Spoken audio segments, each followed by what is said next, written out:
ભુજના lotus colony વિસ્તારમાં મકાનો તોડવાની કામગીરી દરમિયાન પીડિતોની વહારે આવેલા મહિલા નેતા અંકિતાબેન ગોર પર ફરજ પરના મહિલા પીએસઆઈ બીડી શ્રીમાળી દ્વારા જાહેરમાં થપ્પડ મારવાનું, ગાળાગાળી કરવાનું અને સત્તાનો દુરુપયોગ કરવાનો ગંભીર આક્ષેપ છે.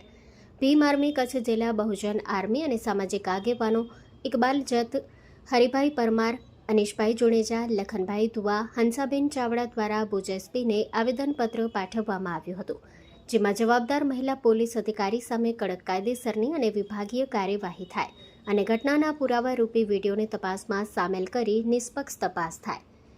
ભવિષ્યમાં કોઈ કાર્યકર કે નાગરિક સાથે આવું અમાનવીય વર્તન ન થાય તેની ખાતરી કરવામાં આવે અને જો પ્રશાસન દ્વારા સમયસર ન્યાયી પગલાં લેવામાં નહીં આવે તો આગામી સમયમાં લોકશાહી ઢબે ઉગ્ર જન આંદોલન કરવામાં આવશે તેવી રજૂઆત કરવામાં આવી હતી. જનમિત્ર ન્યૂઝ ભુજ સતત આપની સાથે. ગતરોજ ભુજની લોટસ કોલોની પાસે દબાણ હટાવવાની કામગીરી થઈ રહી હતી અને જેમાં અમે પૂરેપૂરો સાથ સમર્થન પણ કરેલું હતું. કોઈ તકલીફ ન હતી.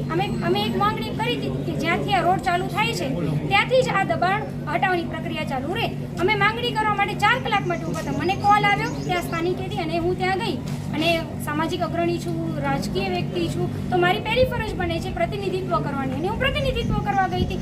લોકોની અવાજ બુલંદ કરવા ગઈ હતી કચ્છ કે ભાઈ અમારી ખાલી એટલી જ માંગણી છે કે આગળ જે સરકારી દિવાલ છે આઈજી સાહેબ નગર પાસેથી ત્યાંથી ચાલુ કરો. બીજું કંઈ જ એવું ન હતું કે અમે કોઈ દબાણને સમર્થન કરવા ગયા હતા. દબાણ તો ઓલરેડી લોકો પણ તૈયાર હતા હટાવવા માટે, પરંતુ ત્યારે જે ત્યાંના પોલીસ કર્મીઓ છે એમણે સામેથી ઘર્ષણ ઊભું કરી અને એમણે એક મહિલા પીએસઆઈ બેનનું નામ છે બીડી શ્રીમાળી, એ બેને મને સ્પેશિયલી પોલીસ વેન પાસે ખેંચી જઈ અને મને ગાળ બોલી, જે અસંવૈધાનિક ભાષાનો જેને કંઈ પ્રયોગ કર્યો અને ખૂબ છેલ્લી કક્ષાની એમણે મને ગાળ બોલી. અને જ્યારે મેં એમને કહ્યું કે તમે ગાળ ન બોલો તમે, તો મને એમણે થપ્પડ મારી, ઉપરી 2 થપ્પડ મારી છે. અને કોઈ પણ વ્યક્તિ છે, આજે હું પ્રજાનો અવાજ બનવા ગઈ હતી તો હું થપ્પડ ખાઈને કઈ રીતે બેસી રહું? હું શું કચ્છની કોઈ પણ દીકરી, કચ્છની કોઈ પણ મહિલા? આ થપ્પડ મારા મોઢા ઉપર નથી, કચ્છની એ દરેક મહિલાના મોઢા ઉપર કે છે કે જે ઘરથી બહાર નીકળીએ અને પ્રજાનો અવાજ બની રહી છે. અત્યારે અમે આવેદન આપવા આવ્યા છીએ. મારી સાથે કચ્છની એ દરેક જાગૃત મહિલા ઊભી છે. મારી સાથે કચ્છના એ દરેક સામાજિક અગ્રણી કહીએ, રાજકીય અલગ અલગ રાજકીય પક્ષોના અગ્રણી કહીએ, એ બધા ઊભા છે. એક અવાજ, એક બુલંદ અવાજ બનીને ઊભા છે કે આ તો નહીં ચલાવી લઈએ. કેમ કે આ તો કેવું થઈ ગયું કે પોલીસની આ જેને કંઈ ખાખી પહેરી અને એમણે ગુંડાગર્દી, આ ગુંડાગર્દી તો કોઈ કચ્છની દીકરી, કચ્છની મહિલા નહીં ચલાવીને. જ્યારે એ બેને મારા ફેસ પર લાફો ઝીક્યો, એ જે વિડીયો છે એ પણ મીડિયામાં ઘણી બધી જગ્યાએ આવેલું છે. અને એ લાફો ઝીક્યા પછી પણ એ બેનને કોઈ શરમ કે ડર નથી. એટલો ડર કેમ નથી? જો તમે ખાખી પહેરીને જો તમે કાનૂનનો મિસયુઝ કરશો તો પછી સામાન્ય પ્રજા ક્યાં જશે?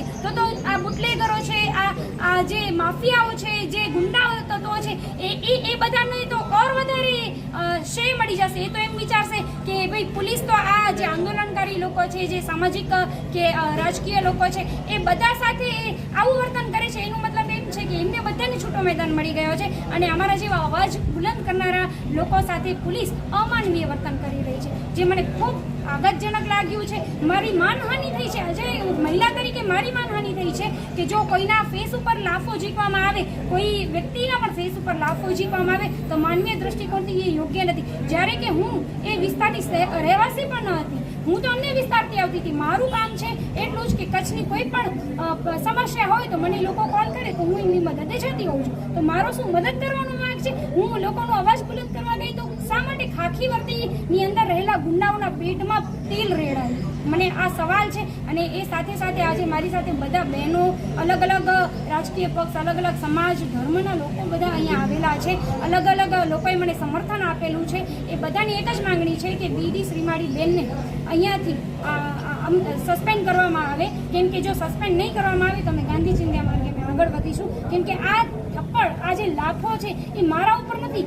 એ લાફો લોકશાહીને બુલંદ કરનારા એ દરેક મહિલાના મોઢા ઉપર જીતવામાં આવ્યું છે કે જે લોકશાહી સાથે ચાલી રહી છે, જે સંવિધાન સાથે ચાલી રહી છે. અમે નહીં ચલાવી. જો આવનારા સમયમાં સસ્પેન્ડ નહીં કરવામાં આવે તો અમે